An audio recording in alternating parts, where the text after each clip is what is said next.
사랑하는 영락교회 지체들에게 주 안에서 평화 인사를 전합니다. 오늘은 2021년 11월 17일 수요일입니다. 오늘의 묵상 본문은 출애굽기 4장 1절로 17절까지의 말씀입니다. 오늘 본문 말씀 4장 1절부터의 말씀은 이렇게 시작합니다. 모세가 대답하여 이르니 그러나 그들이 나를 믿지 아니하며 내 말을 듣지 아니하고 이르기를 여호와께서 내게 나타나지 아니하셨다 하리이다. 3장부터 이어지는 주님의 그 말씀과 뜻을 이제 애굽에 가서 전해야 되는데 그들이 나를 믿어주겠습니까? 라고 이야기하는 모세의 모습이 나옵니다. 모세에게는 이제 깊은 아픔이 있죠.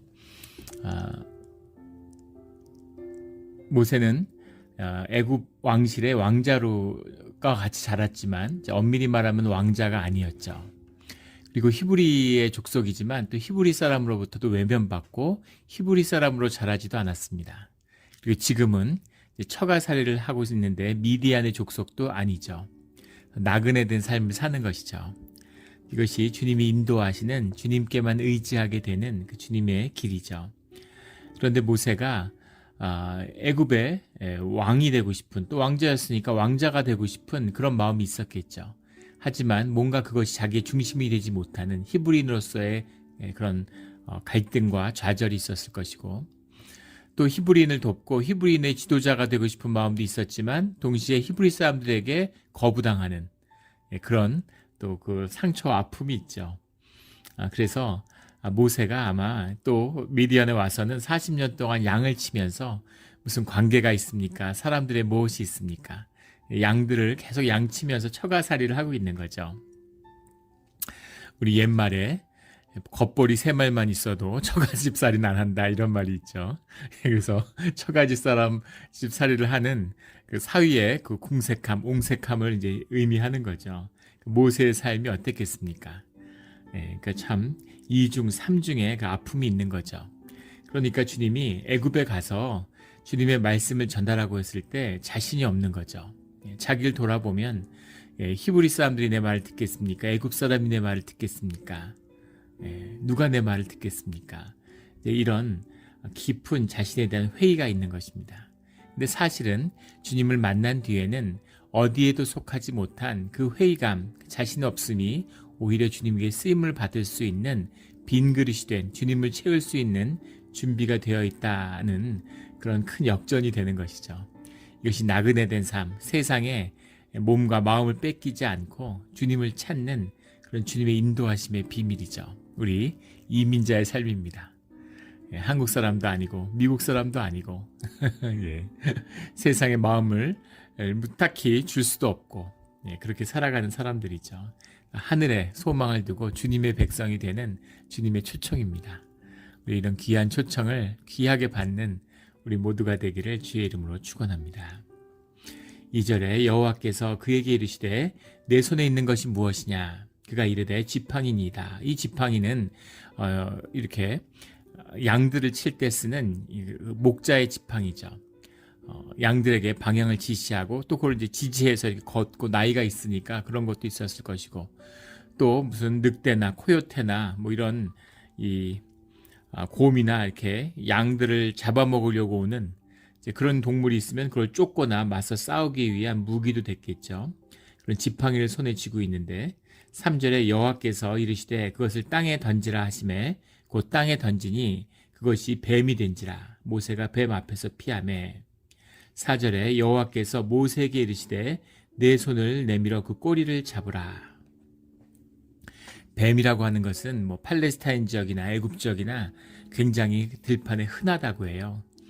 근데 뱀이라는 것은 이 마귀의 상징이죠. 하와를 유혹했던 주님의 저주를 받고 뱀이 되었다라고 하는 데서 나온 것처럼 그런 깊은 그 악의 상징, 표상이 이제 뱀입니다. 그리고 뱀은 동시에 이제 지혜의 상징이죠.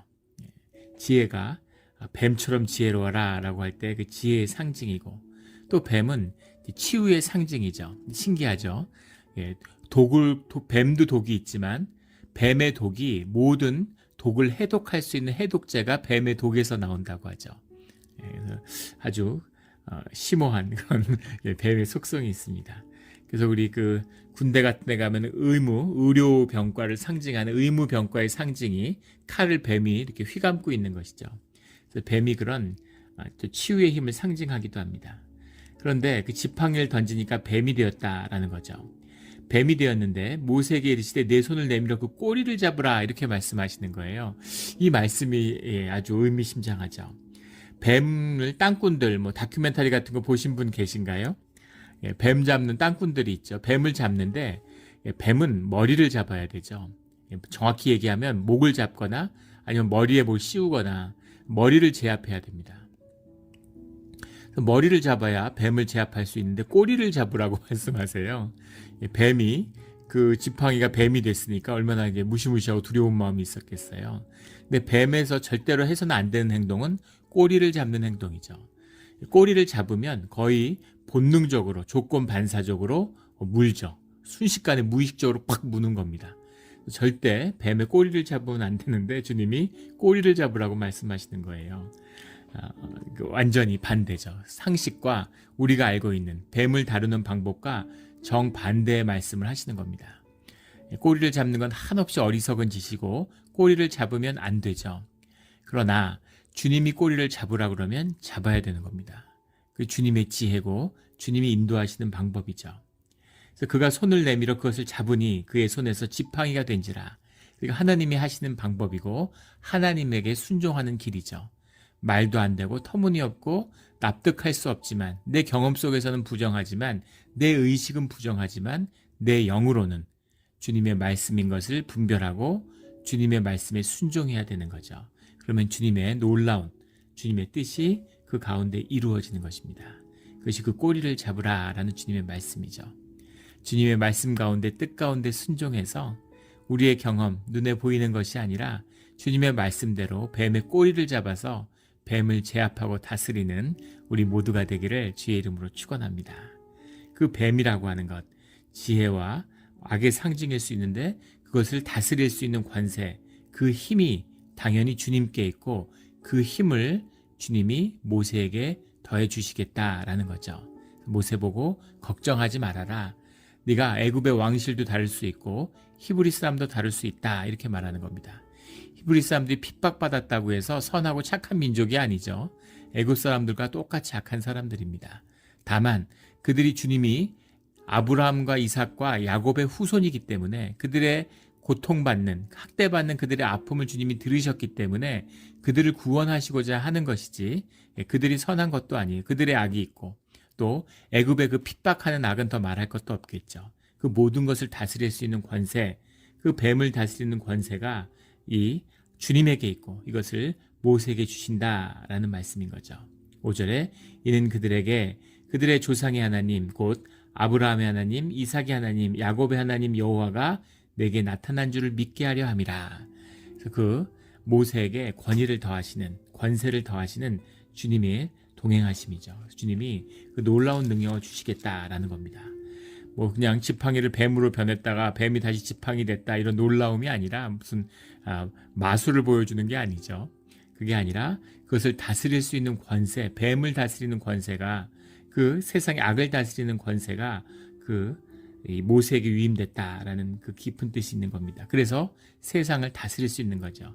세상의 본질, 우리의 육성의 본질이 악이니까 그것을 다스릴 수 있는 관세가 모세와 함께 하고 있다라는 거죠. 6절에 여호와께서 또 그에게 이르시매 내 손을 품에 넣으라 하시매 그가 손을 품에 넣었다가 내어보니 그의 손에 나병이 생겨 눈같이 된지라. 이르시되 내 손을 다시 품에 넣으라 하시매 그가 다시 손을 품에 넣었다가 내어보니 그의 손이 본래의 살로 되돌아왔더라.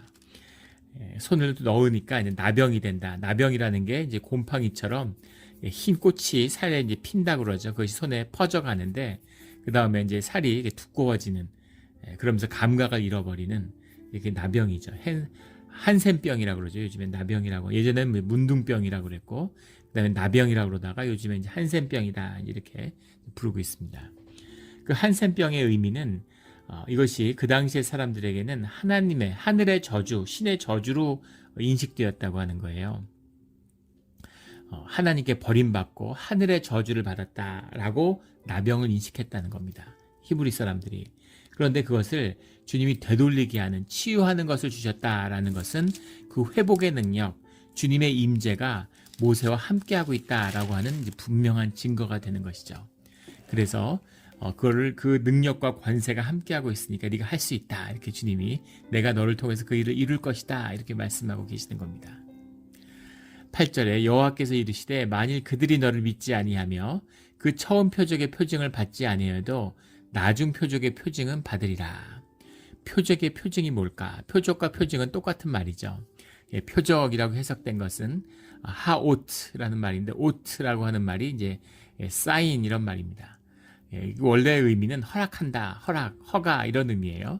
그래서 이 이적이죠. 표적이라고 하는 건 이적인데, 이것은 하늘이 허락해야, 주님이 허락해야 모든 현상 세계, 물질의 세계, 4차원의 물리 법칙이 엄격하게 지배되고 있는 중력의 법칙, 무슨 그런 이 세상의 법칙이 분명히 지배하고 있는 시간의 법칙, 뭐 이런 것들이 지배하고 있는 이 인과의 법칙을 벗어날 수가 없는 거죠, 사람이.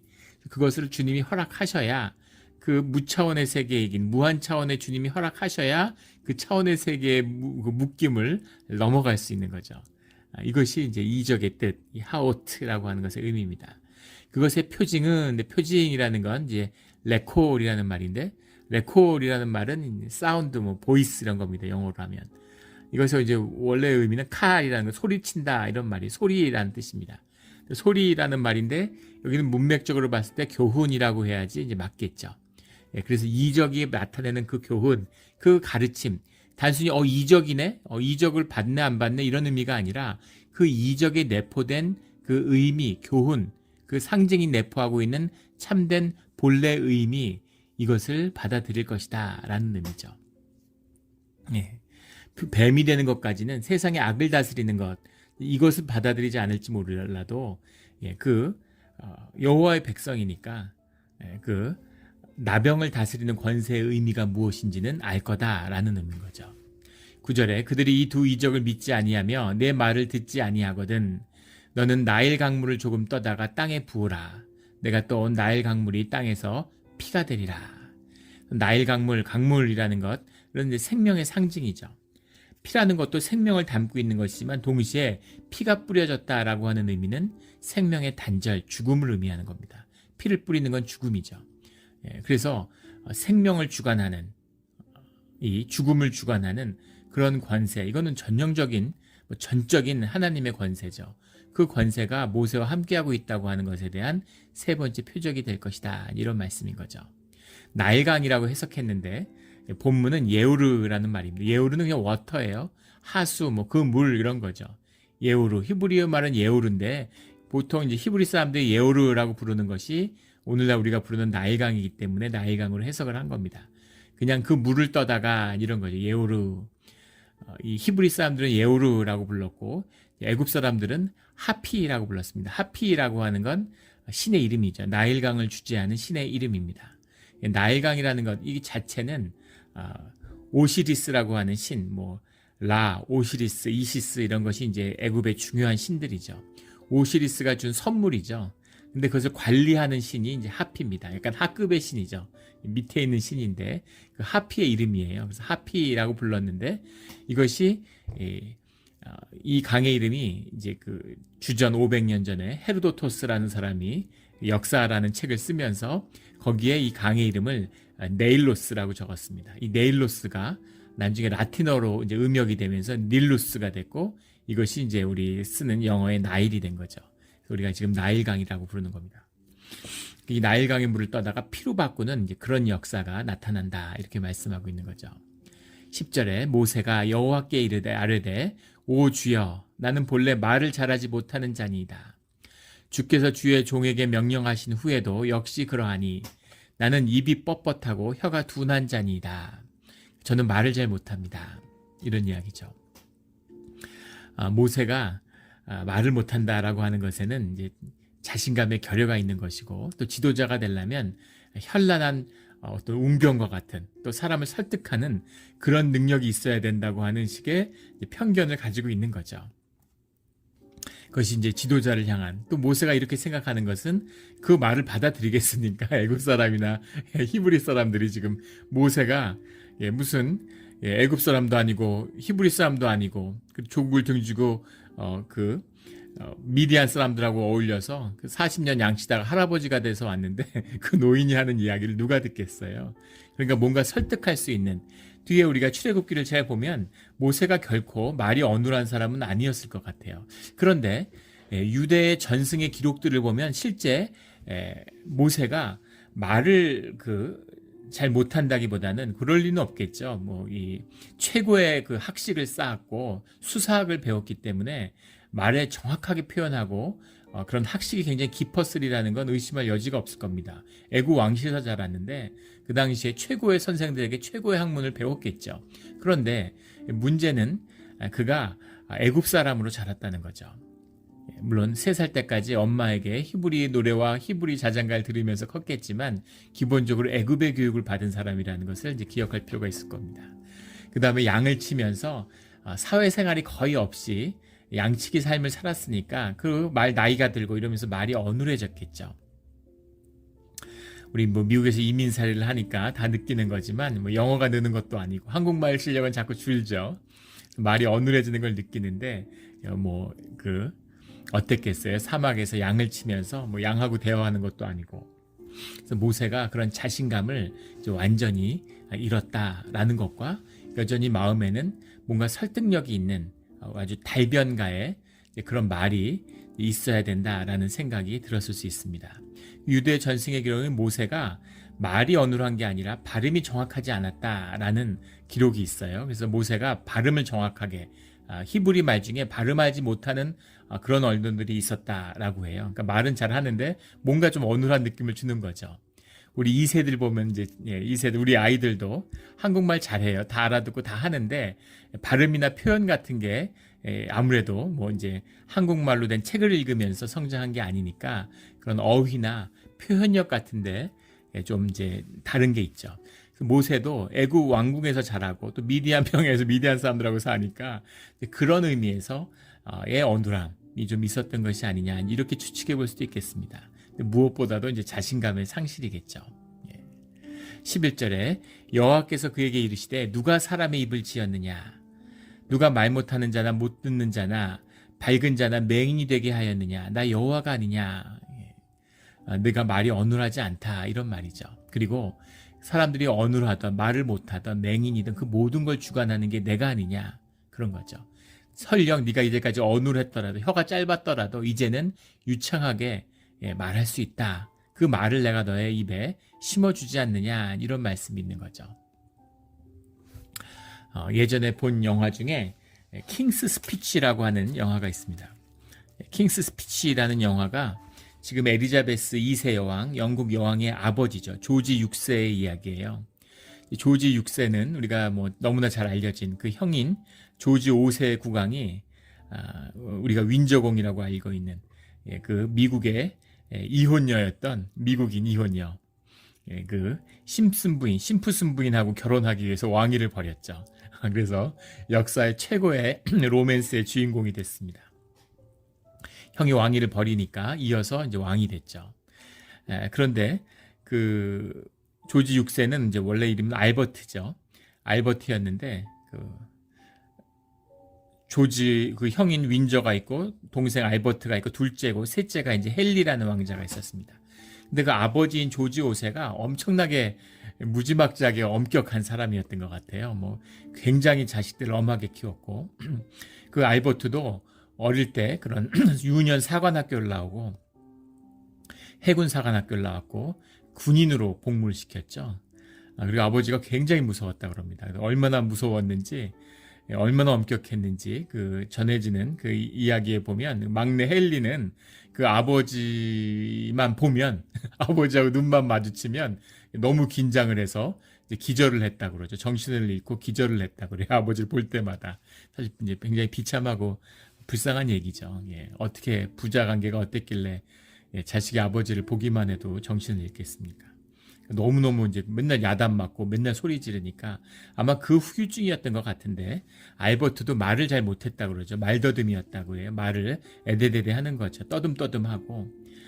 그런 사람이었는데, 그 알버트가 마음이 선하고, 산업공작이다 이런 별명이 남을 정도, 노동자들을 아끼고 어려운 사람들, 가난한 사람들을 돕고 방문하는, 공장지대를 계속 방문하고 노동자들과 유대를 쌓았던 그런 아버지의 그런 정서와 이 문화가 그 딸이었던, 큰 딸이죠, 엘리자베스 여왕에게 이어져서 엘리자베스 여왕이 가슴이 따뜻한 왕이 됐다, 뭐 이런 이야기도 있습니다.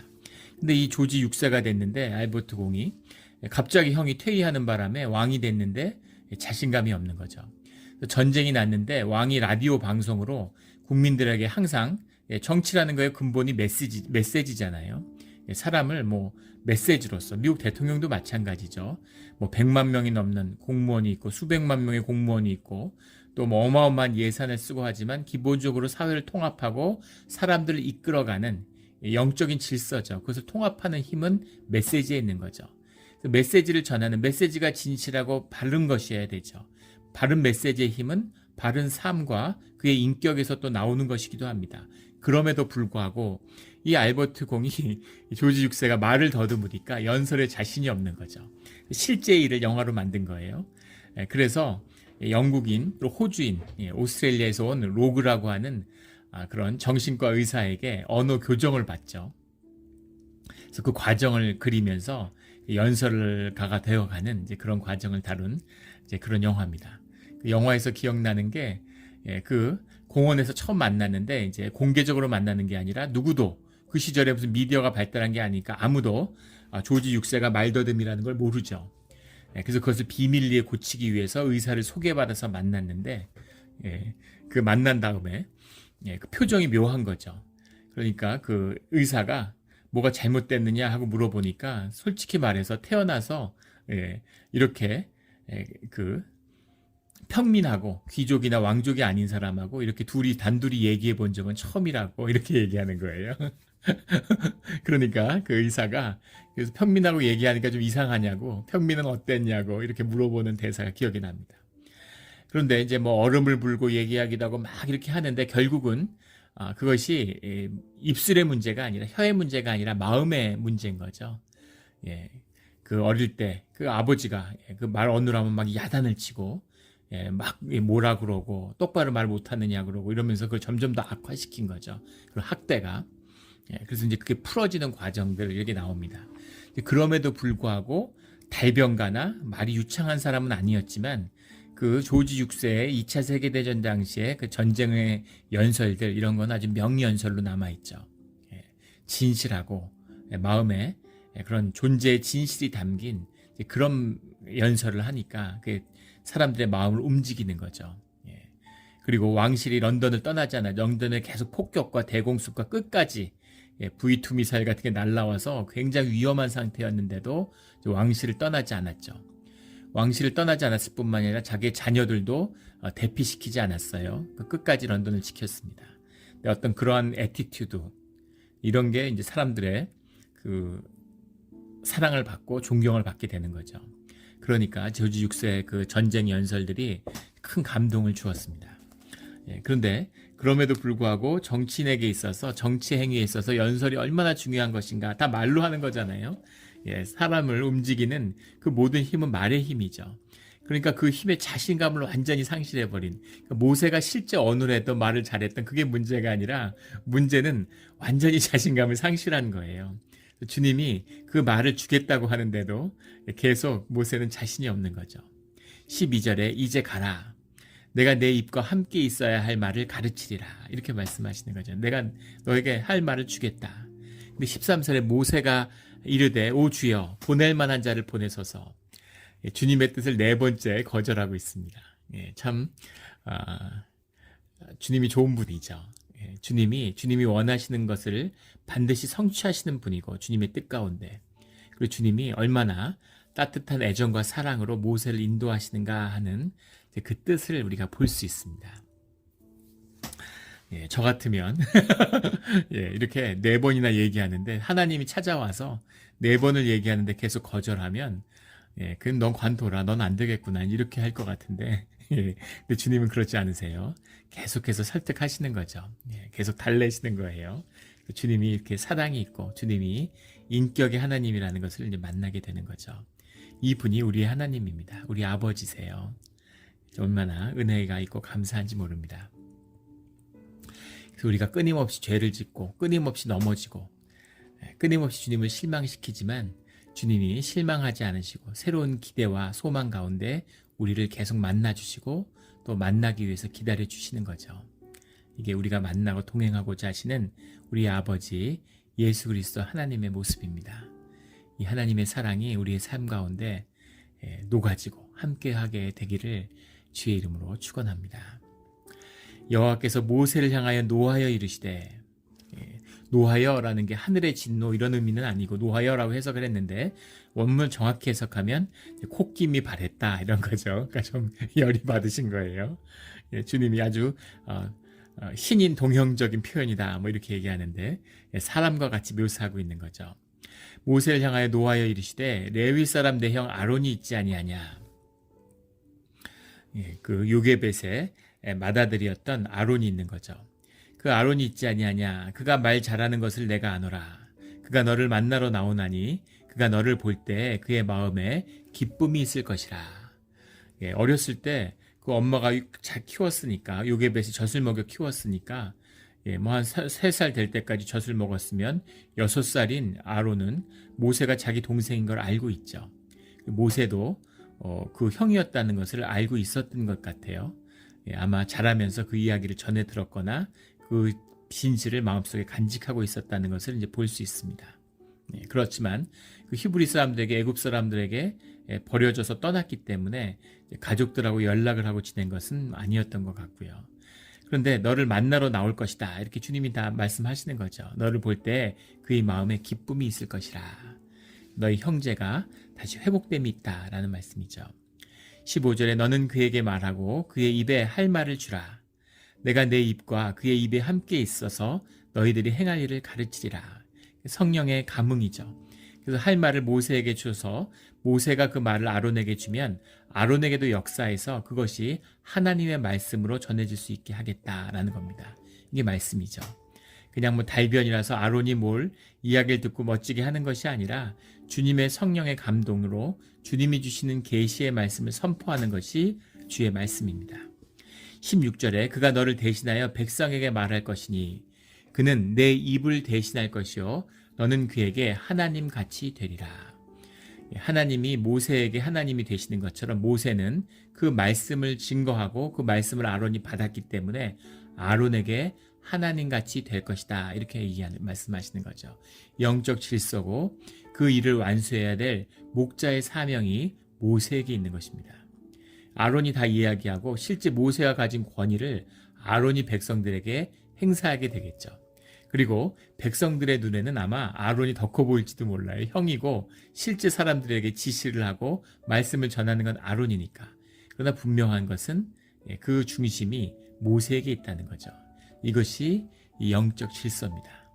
주님은 영적 질서를 세우는 걸 굉장히 중요시하시고 주님의 섭리와 역사가 움직이는 비밀이죠.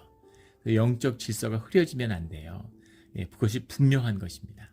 그래서 모세가 형이지만 달변가지만 지도자지만 레위의 지파를 대표하는 자이지만 아론을 다스리는 자는 모세인 거죠. 주님이 움직이시는 뜻입니다. 17절에 너는 이 지팡이를 손에 잡고 이것으로 이적을 행할지니라 이렇게 말씀하고 있습니다. 참 그 은혜의 주님이 모세와 함께 하시기 위해서 모세에게 이렇게까지 하시는 거예요.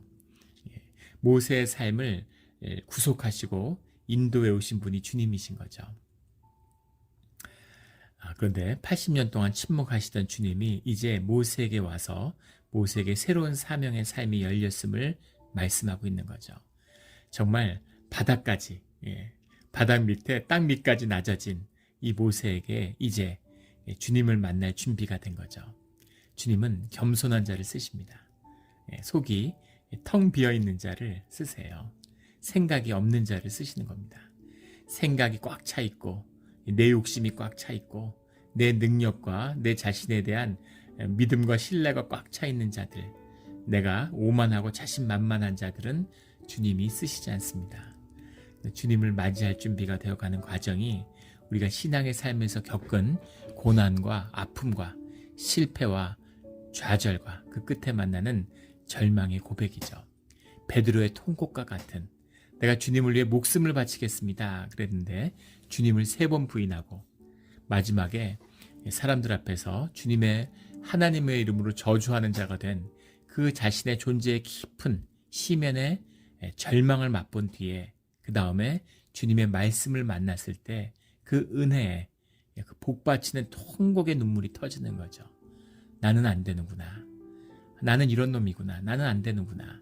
그런데 이런 나를 주님이 받아주셨구나. 이런 나를 사랑해 주시는구나. 이런 나를 인도하여 주시는구나 하는 그 은혜에 감복해서 주님과 함께하는 삶을 첫 발을 내딛게 되는 것이죠. 이것이 우리의 신앙입니다.